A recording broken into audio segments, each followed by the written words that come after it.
Halo semuanya, kami dari kelompok 4 yang beranggotakan Hairul Fikri, Laila Nurada Putri, dan Alwi Alamsah akan menjelaskan mengenai kontroversi kebijakan publik.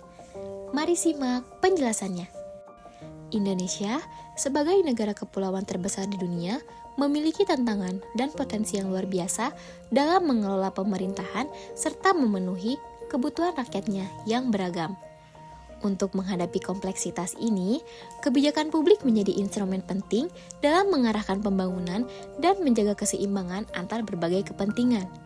Lalu, apa itu kebijakan publik? Yuk kita simak pembahasan yang satu ini. Salah satu tokoh yaitu Thomas Erdős mendefinisikan kebijakan publik sebagai sebuah pilihan tindakan apapun yang dilakukan atau tidak ingin dilakukan oleh pemerintah. Sedangkan Robert Easton mendefinisikan kebijakan publik sebagai hubungan suatu unit pemerintah dengan lingkungannya. Sehingga dapat disimpulkan bahwa kebijakan publik merupakan rangkaian keputusan dan tindakan yang diambil oleh pemerintah atau otoritas yang berwenang untuk mengatasi permasalahan publik dan mencapai tujuan tertentu dalam masyarakat. Kebijakan ini dapat mencakup berbagai bidang seperti pendidikan, kesehatan, ekonomi, hingga lingkungan hidup. Proses pembuatan kebijakan publik melibatkan identifikasi masalah, perumusan publik, implementasi kebijakan, serta evaluasi hasil yang dicapai. Kebijakan publik dirancang untuk memberikan manfaat maksimal kepada masyarakat, namun seringkali menghadapi tantangan dalam pelaksanaannya. Pada intinya, kebijakan publik tidak hanya sebatas pada apa yang dilakukan oleh pemerintah saja, namun secara lebih luas, definisi kebijakan publik juga mencakup pada bentuk pernyataan, tujuan, dan pilihan tindakan pemerintah untuk tidak atau melakukan suatu hal, serta bentuk kerjasama unit pemerintahan yang selanjutnya diwujudkan dalam peraturan perundang-undangan. Selanjutnya, kebijakan publik tentunya tidak terlepas dari adanya sebuah analisis kebijakan publik. Apa sih yang dimaksud dengan analisis kebijakan publik? Analisis kebijakan publik merupakan suatu metode sistematis untuk menilai dan mengevaluasi kebijakan yang dirancang atau diimplementasikan. Analisis ini bertujuan untuk memahami sejauh mana kebijakan publik dapat mencapai tujuan yang diinginkan, mengidentifikasi potensi dampak positif dan negatif, serta memberikan rekomendasi perbaikan. Proses analisis kebijakan melibatkan pengumpulan data, pengkajian alternatif solusi, serta evaluasi efektivitas dan efisiensi kebijakan. Dengan pendekatan yang komprehensif, analisis kebijakan publik membantu pembuat kebijakan mengambil keputusan yang lebih baik berdasarkan bukti yang ada. Namun, tidak semua kebijakan publik dapat diterima dengan mudah oleh masyarakat. Kontroversi kebijakan seringkali muncul ketika suatu kebijakan menimbulkan perbedaan pandangan, nilai, atau kepentingan di antara kelompok masyarakat. Kontroversi kebijakan merupakan fenomena yang sering terjadi dalam proses perumusan kebijakan publik, di mana berbagai pihak dengan kepentingan yang berbeda saling bersinggungan dan menyampaikan argumen yang saling bertentangan.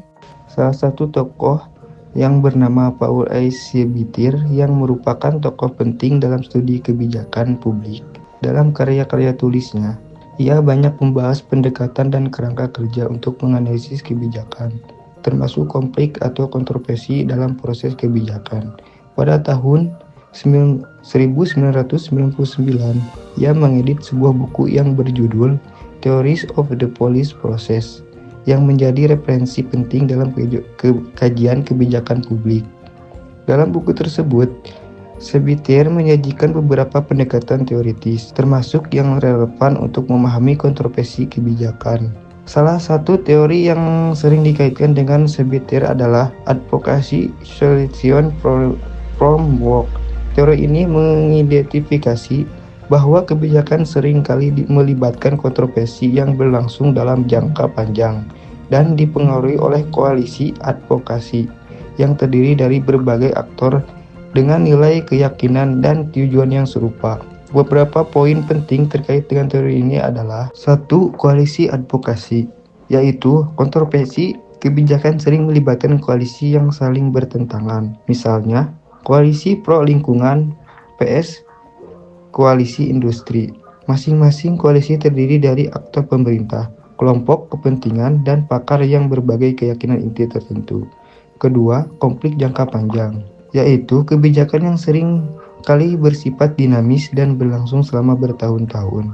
Konflik dapat terus muncul karena perbedaan ideologi atau kepentingan mendasar antara koalisi. Yang ketiga, belief system, yaitu kontroversi kebijakan didorong oleh sistem keyakinan aktor yang mencakup nilai inti, nilai kebijakan, dan kepercayaan sekunder. Konflik ini sering terjadi pada level kebijakan inti. Dan yang keempat, faktor eksternal, yaitu perubahan eksternal seperti perkembangan teknologi, perubahan ekonomi, atau opini publik dapat mempengaruhi keseimbangan kekuatan antara koalisi.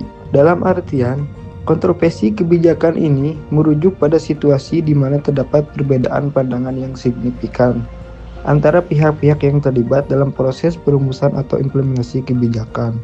Karena pada dasarnya, proses kebijakan adalah arena perdebatan di mana berbagai aktor berusaha mempengaruhi keputusan sesuai dengan kepentingan dan pandangan mereka. Sehingga dapat disimpulkan bahwa kontroversi kebijakan muncul ketika kebijakan tertentu dianggap tidak sesuai dengan kebutuhan masyarakat, mengandung dampak negatif, atau menimbulkan perdebatan di kalangan pemangku kepentingan.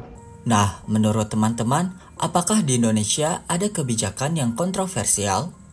Sepanjang tahun 2024, terjadi beberapa kontroversi kebijakan yang dibuat oleh pemerintah. Di antaranya, kontroversi aturan penyediaan alat kontrasepsi untuk pelajar. Dilansir dari laman berita Detik News, Peraturan Pemerintah Nomor 28 Tahun 2024 tentang pelaksanaan Undang-Undang Nomor 17 Tahun 2023 mengenai kesehatan yang ditandatangani Presiden Joko Widodo telah menuai kontroversi, khususnya terkait ketentuan penyediaan alat kontrasepsi bagi siswa dan remaja. Anggota DPR RI Komisi 9, Neti Prasetyani, mengkritisi peraturan pemerintah tersebut karena berpotensi menimbulkan persepsi yang keliru tentang pembolehan hubungan seksual pada anak usia sekolah dan remaja. Kontroversi program tabungan perumahan rakyat. Secara politis, program Tapera menimbulkan perdebatan karena adanya pertentangan antara pernyataan Menteri Perencanaan Pembangunan Nasional Suharto Monoarfa yang menyebutkan program ini bersifat sukarela dengan aturan yang mewajibkannya. Pengamat kebijakan publik Trubus Rahardiansyah berpendapat bahwa pemenuhan kebutuhan papan seharusnya menjadi tanggung jawab negara, bukan dibebankan kepada masyarakat meskipun dengan dalih pembangunan perumahan rakyat. Ia mengusulkan agar negara memberikan subsidi sebesar 2% dan masyarakat hanya menanggung 1%. Menurutnya, skema potongan 3% yang saat ini dibebankan kepada masyarakat dan pengusaha membuat program ini terkesan hanya menjadikan warga sebagai sumber pemasukan tanpa adanya kontribusi dari negara. Kontroversi kenaikan pajak pertambahan nilai 12%. Dilansir dari laman republika.co.id, Direktur PT Laba Forexindo Berjangka, Ibrahim Aswabi, dalam analisisnya menyatakan bahwa kontroversi kebijakan kenaikan PPN dari 11% menjadi 12% menyebabkan pelemahan nilai tukar rupiah. Saat ini nilai tukar rupiah masih berada di atas level 16.000 per dolar Amerika Serikat.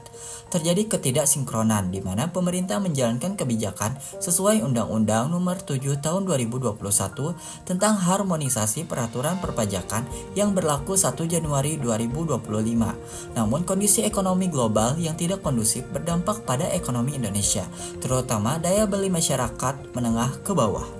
BBC News Indonesia merilis berita yang berjudul Mengapa Pemerintah Berubah Sikap Soal PPN 12%. Pengamat ekonomi dari Center of Economic and Law Studies, Bima Yudhistira mengatakan pembatalan kenaikan PPN 12% oleh Presiden Prabowo mencerminkan upayanya menjaga citra pro-rakyat di 100 hari pertama kepemimpinannya.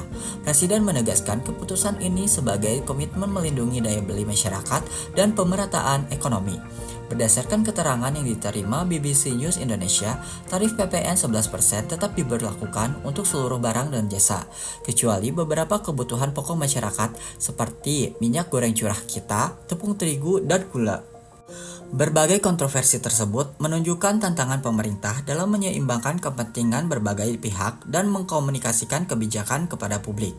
Diperlukan pendekatan yang lebih inklusif dan berbasis data dalam membuat kebijakan yang dapat mengakomodasi kepentingan masyarakat dengan mempertimbangkan keterbatasan sumber daya yang ada.